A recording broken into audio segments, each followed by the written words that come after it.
The little boy's voice cut through the grand ballroom like a whisper that somehow sounded louder than thunder. Hundreds of guests stood beneath crystal chandeliers. Cameras flashed. Waiters moved between tables covered in white silk.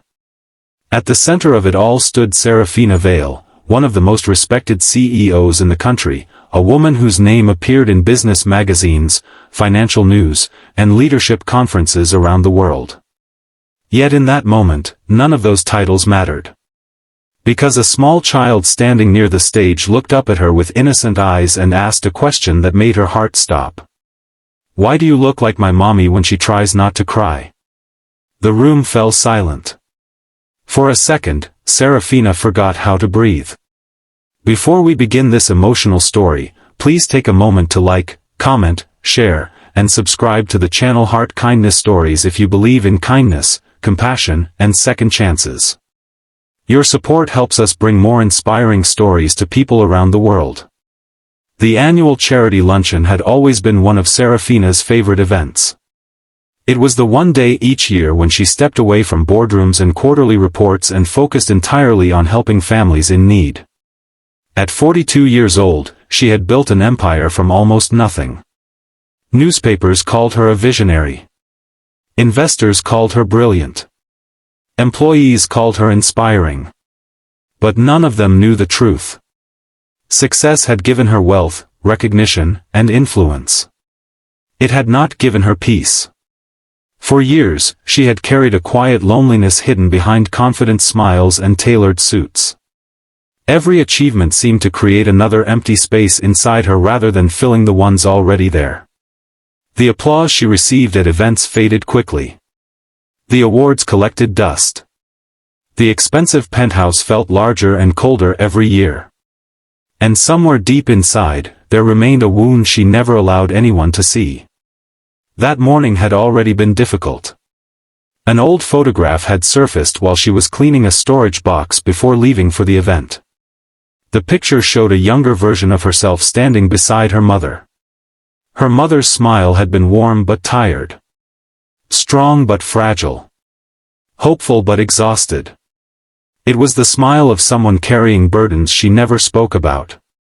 The image haunted Serafina throughout the day. Now, standing beneath the ballroom lights, she suddenly found herself staring at a child who somehow seemed capable of seeing straight through her carefully constructed walls. The boy's name was Rowan Mercer. He couldn't have been older than 7. His clothes were clean but worn. His shoes looked slightly too small. Yet there was something remarkable about him.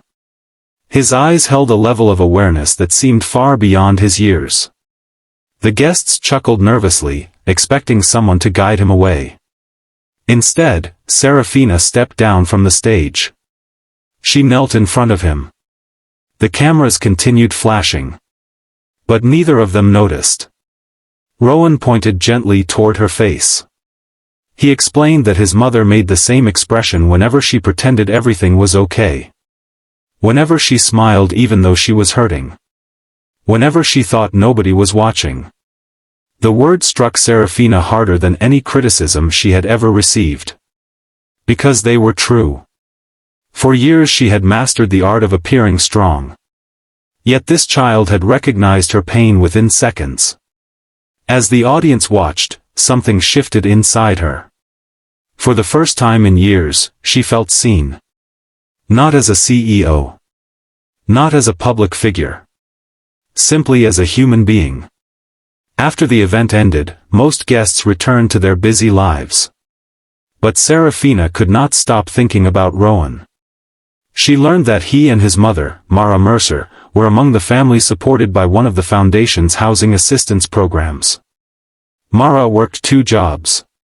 Despite constant exhaustion, she fought every day to provide stability for her son.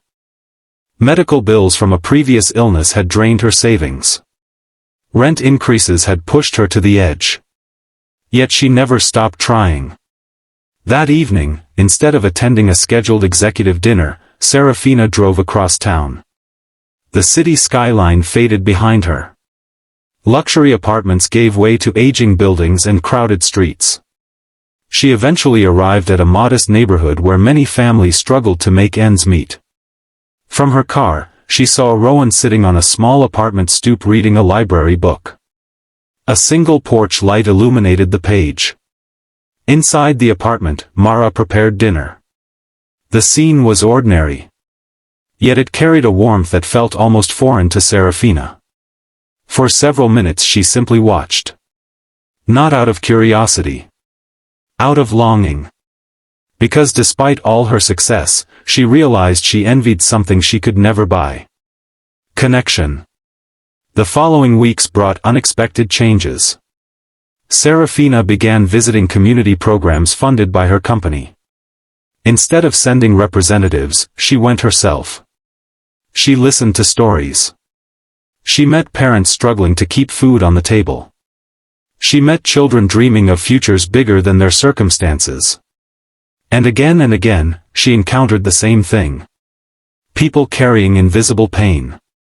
People smiling while trying not to cry. People surviving because they had no choice. The more she listened, the more she saw reflections of her own past. Her mother had raised her alone after her father abandoned the family. There had been nights when dinner consisted of whatever was left in the pantry. Nights when bills piled up on the kitchen table. Nights when her mother smiled and insisted everything would be fine. Only years later did Serafina realize how much fear had hidden behind those smiles. She had spent decades running from those memories. Building success became her way of escaping them. But now, thanks to one small boy's question, the past was catching up with her. One rainy afternoon, she received a phone call that changed everything. Mara had collapsed at work. Stress, exhaustion, and untreated health complications had finally overwhelmed her body. When Serafina arrived at the hospital, Rowan sat alone in a waiting room chair. The child who usually carried endless curiosity now looked frightened. Small. Lost. He held a backpack on his lap and stared at the floor. When he saw Serafina, his eyes filled with relief. Not because she was famous. Not because she was wealthy. Because she had shown up. That realization broke something open inside her. Throughout the night she stayed at the hospital. She brought food. She spoke with doctors. She sat beside Rowan as hours passed. At some point, the exhausted child fell asleep against her shoulder. For the first time in years, Serafina felt a sense of purpose that no business deal had ever provided. When dawn finally arrived, Mara's condition stabilized. The crisis passed. But its impact remained. Over the following months, Serafina quietly arranged additional support for Mara and other struggling families. She expanded healthcare programs. Created emergency assistance funds. Introduced scholarships. Launched mentoring initiatives. Yet the greatest transformation was happening within herself. She stopped measuring success solely through profits and growth charts. She started measuring it through lives changed. Families helped. Dreams protected. Hope restored. The media eventually noticed. Articles praised her generosity. Interviews highlighted her new initiatives. But the public never understood the real reason behind the change. It wasn't strategy. It wasn't branding. It wasn't public relations. It was a little boy's question. A question that reminded her what it meant to be human. Years passed. The programs continued growing. Thousands of families received assistance. Children who once faced impossible obstacles began graduating from schools and universities. Entire communities benefited. And Rowan grew older too. At a celebration marking the 10th anniversary of the Foundation's expansion, hundreds gathered once again beneath bright lights and elegant decorations. This time, however, Rowan stood on the stage. Not as a child. As a young man. Confident. Intelligent. Compassionate. The audience listened as he spoke about resilience, kindness, and the people who change lives simply by caring. Then he turned toward Serafina. The room grew quiet. Many people expected him to thank her for the opportunities she had provided. Instead, he shared a different truth. He explained that years earlier he had believed she helped his family because she was powerful. As he grew older, he realized something deeper. She helped because she understood pain. Because she recognized loneliness. Because somewhere beneath her success, she had carried wounds of her own. Tears filled Serafina's eyes. This time she did not try to hide them.